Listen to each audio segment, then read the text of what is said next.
အားလုံးမင်္ဂလာပါဒီချက်ဒီနေ့အင်ကြီးတစ်ထဲပုံကြတက်ရက်ဖို့အတွက်ဆိုရင်မရှိမဖြစ်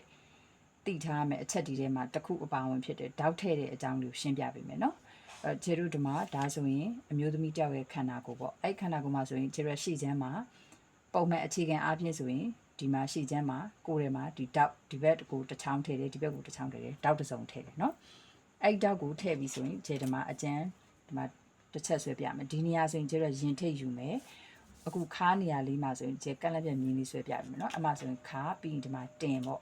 အဲ့တော့သူ့ကိုဒီမှာခါဒီလိုလေးထည့်ပေးထားတဲ့တောက်ကလေးကိုအဲ့လိုတောက်ထည့်တဲ့နေရာမှာဆိုခါဆိုရင်ခါနေရာမှာယူရတဲ့တောက်အကျယ်ကိုယူရတယ်တင်ဆိုရင်တင်နေရာမှာယူရတဲ့တောက်အကျယ်လေးကိုယူပေးထားတယ်နော်အဲ့လိုမျိုးလေးတောက်ထည့်လိုက်ခြင်းအပြင်ဘာဖြစ်လဲဆိုတော့ခန္ဓာကိုယ်ရဲ့ဒီတိမ်နေတဲ့အတိုင်းလေးကိုသူက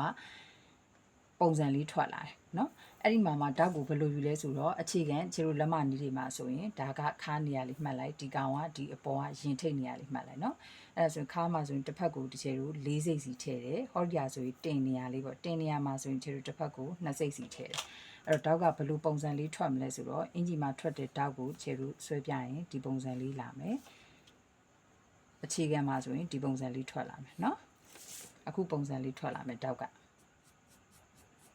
အဲ့တော့ဒီတောက်ကိုအခုခြေတို့ဒီပုံစံအတိုင်းချုပ်လိုက်မယ်ဆိုရင်ခန္ဓာကိုယ်မှာဘယ်လိုဖြစ်သွားမလဲဆိုတော့အခုခြေတို့ခန္ဓာကိုယ်မှာဒီတောက်ထိတ်ကလေးကရင်ထိတ်ကလေးကိုထောက်ပြီးထားတာဟောဒီရင်ထိတ်ကလေးကိုတောက်ကလေးကပင့်ပြီးထောက်ပြီးထားတာဒီခါနေရာမှာကြတော့ဟောဒီခါနေရာလေးမှာခြေတို့ကလာပြီးတော့အကျယ်၄စိတ်ဆိုပြီးတော့တစ်ဖက်၄စိတ်စီတစ်လက်မစီဆိုပြီးသွားပြီးတာအဲ့တော့ဒီတောက်ကိုတစ်ချေတို့ကဒီမှာမှင်နေတဲ့တစ်ချေပြပေးမယ်နော်သူ့အချွန်အတိုင်းဆွဲပြီးတော့ချုပ်လိုက်မယ်ဆိုရင်ခြေတို့ဘယ်လိုလာမလဲဆိုတော့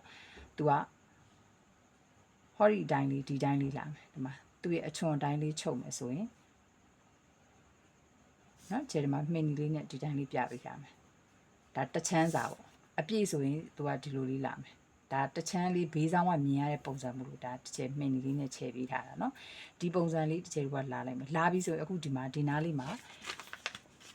ဟနေရလေးတွေ့ရမလားအခုဒီအချွန်အတိုင်းကိုချုပ်မယ်ဆိုရင်ခြေတို့ကဒီနားလေးမှာအင်ဂျီကိုထဲမှာလူခန္ဓာကိုယ်မှာဝစ်လိုက်မယ်ဆိုဒီနားလေးမှာဟနေတယ်အဲ့တော့အင်ဂျီကဘာဖြစ်နေလဲဆိုတော့ဘလောက်ပဲဘေးဘက်ကိုတီးဒီနားမှာဟတဲ့ဥစ္စာခြောင်ကြီးဖြစ်နေတယ်အဲ့တော့အများအပြားခြေတို့ကအင်ဂျီတွေမှာပုံစံပုံမှန်ပေါ့နော်အခြေခံကနေစပြီးတင်တယ်တိတ်ပြီးချုပ်တက်မကြရတဲ့လူဆိုရင်ဒီလိုမျိုးတောက်ကိုဒီအချွန်တိုင်းပဲချုပ်မယ်ဆိုအင်ဂျီလေးကြီးကြည့်လိုက်ဘေးဘက်ကဘလောက်ပဲဆွဲပြီးတော့တီးဒီရင်သားရဲ့အောက်နဲ့ခါနာရဲ့နေရာလေးမှာအင်ဂျီကအမြဲတမ်းခြောင်နေတဲ့မျိုးဟာဖြစ်နေနော်အဲ့လိုမဖြစ်ဘဲနဲ့အခုတစ်ချက်ပုံမှန်ဆွဲပြထားတဲ့ဒီအမဲလေးနဲ့ဆွဲထားတဲ့အတိုင်းချက်ကက်ကက်လေးဖြစ်စေချင်တယ်ဆိုရင်အဲ့တောက်ထည့်နီလေးရှိတယ်အဲ့နီလေးကိုမှတ်ထားလိုက်အဲ့အတိုင်းသာထည့်တယ်ဆိုရင်အင်ဂျီကရင်ဒီဆိုရင်လည်းရင်အတိုင်းလေးပေါ်မယ်ခါဆိုလည်းခါအတိုင်းချက်ရက်ပြီးတော့ခြေလိုစင်တီမီတာပုံစံလေးနဲ့ဆွဲပြီးတော့ချုပ်ထားတဲ့အတိုင်းလေးပဲတောက်ကလူရခန္ဓာကိုလုံးဝချက်ရက်ပြီးတော့ပုံစံထွက်လာမယ်နော်ဘာမှမခက်ခဲဘူးသူ့ကိုဘယ်လိုချုပ်အောင်လဲဆိုတော့ခြေရက်ဒီမှာအခုဒီမှာအချွန်လေးရှိတယ်နော်ဒါရင်ထိတ်ဒီကောင်ခါခြေရက်ဒီရင်ထိတ်ကနေပြီးတော့ခြေရက်အောက်ကို2လက်မလောက်ဆင်းလိုက်ဒီရင်ထိတ်ကနေအောက်ကို2လက်မလောက်ဆင်းပြီးတော့အဲ့နာလေးအသားလေးမှတ်လိုက်ဘယ်လိုဖြစ်လို့အဲ့လိုမျိုးလေးမှတ်လဲဆိုတော့ခြေရက်ကဒီကောင်လေးကိုသူ့ကိုဟော်ဒီနာလေးမှာဒီခြေရဒီဘက်ကိုလက်မနဲ့ဆိုရင်တစ်စိမ့်လောက်ပဲထွက်လိုက်ဒီဘက်ကိုလည်းတစ်စိမ့်လောက်ပဲထွက်လိုက်ဒီတောက်ကိုပုံမှန်တိုင်းအချွန်တိုင်းလေးဆွဲတယ်နော်ပြီးတော့မှဒီရင်ထိတ်အမှတ်ကနေပြီးတော့အောက်ဘက်ကို2လက်မအနည်းဆုံးဆင်းလိုက်2ခွဲလောက်လည်းဆင်းလို့ရတယ်ပြီးတော့မှဘာလုပ်မလဲဆိုတော့ဒီခြေရက်ကအဲ့ဆင်းထားတဲ့နေရာမှာတစ်ဖက်ကိုတစ်စိမ့်စီထုတ်ပြီးတော့သူ့ကိုဘယ်လိုလေးလာမလို့ဒီကနေကိုလေးအตาလေးဒီလိုလေးလာပြီးတော့အဲ့လာတဲ့နေရာနေဒီခါနေရာအထိကိုခြေတို့ပေရန်လေးနဲ့ဆွဲလိုက်ဒီဘက်ကိုလည်းအဲ့တိုင်းပဲဒီတိုင်းလေးလာမယ်လာပြီးတော့ဒီလိုလေးဆွဲမယ်အဲ့တော့ကြည့်လိုက်ရင်တော့ပေရန်နဲ့အဖြောင်ဆွဲလိုက်တော့အချွန်ဒီနားလေးကတောင်းကျုံလေးဖြစ်နေမယ်လူခန္ဓာကိုယ်မှာကဒီခြေတို့ချွန်ထွက်နေတဲ့နေရာဆိုတာမရှိဘူးအမြဲတမ်းပြရှောလေးဖြစ်နေတယ်အဲ့တော့ဒီနားလေးကိုခြေတို့ကဘာလုပ်နေလဲဆိုတော့ပေကူးလေးနဲ့အตาလေးဒီမှာခြေတို့တောက်ဆွဲတဲ့ပေကူးလေးရှိရဲ့အဲ့ပေကူးလေးနဲ့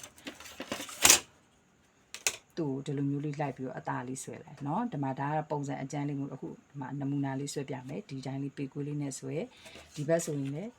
ပုံစံအကြီးမှာလည်းဒီတိုင်းဆွဲလို့ရတယ်เนาะဒီလိုမျိုးလေးဆွဲလိုက်အဲ့တော့အဲ့ရွှေဝက်ချက်လေးကိုတည်သွားပြီဆိုရင်ဒီမှာတွေ့လားဒီဘက်ကိုတစ်ဖက်ကိုတစ်စိမ့်စီချဲလို့လာတဲ့အတွက်ကြောင့်မလို့သူကဒီလိုမျိုးလေးခုံလေးဖြစ်လာတယ်ဒီမှာမှင်နီနဲ့ဆွဲပြတဲ့ခုံလေးကဟောဒီနေရာလေးမှာဝင်သွားပြီဒီနေရာလေးမှာပြန်ပြီးတော့ဝင်သွားတယ်အဲ့ဒီတော့ဘာဖြစ်သွားလဲဆိုတော့တောက်ကတခါတည်းခန္ဓာကိုယ်မှာဒီလေးဟာနဲ့ ဟာနေတဲ့နေရာမရှိဘူးရင်နဲ့ခါနဲ့နေရာကြားထဲမှာတခါလေချက်ရက်လေးထွက်လာပြီးတော့ဘယ်ဘေးဘက်ကပဲကြည်ကြည်ရှေ့ရပဲကြည်ကြည်ရင်အတိုင်းလေးသူ့ရဲ့အလုံးတိုင်းလေးနဲ့ဒီကအောက်ဘက်ကခါကလည်းခါဘိုက်ကလည်းဘိုက်သူ့ရဲ့ပုံစံအတိုင်းလေးထွက်လာเนาะလက်မမှာစင်တီမီတာမှမဟုတ်ဘူးဒီလိုတောက်ထည့်တဲ့ဒီလျှို့ဝှက်ချက်ကလေးလျှို့ဝှက်ချက်တော့မဟုတ်ဘူးပေါ့နော်ဒီလိုတောက်ထည့်တဲ့လိုဝှက်ချက်ကလေးတွေကိုကိုကဖြည့်ပြီးတော့ချုပ်တက်သွားမယ်ဆိုရင်လက်မနီးပဲဖြစ်စင်တီမီတာပဲဖြစ်ဖြစ်အင်ကြီးတစ်ထည်ကပုံကျတက်ရပြီးထွက်လာဒီတောက်ကတော့အမှန်ဆိုရင်တော့ဒါလေးထည့်တာပဲဘာမှမခက်ခဲဘူးလို့မြင်နိုင်တယ်ဒါပေမဲ့ဒီအချက်ကလည်းအင်ကြီးတစ်ထည်တက်ရဖို့အတွက်အရေးကြီးတဲ့အချက်ဖြစ်တယ်เนาะအားလုံးပဲအဆင်ပြေကြပါစေ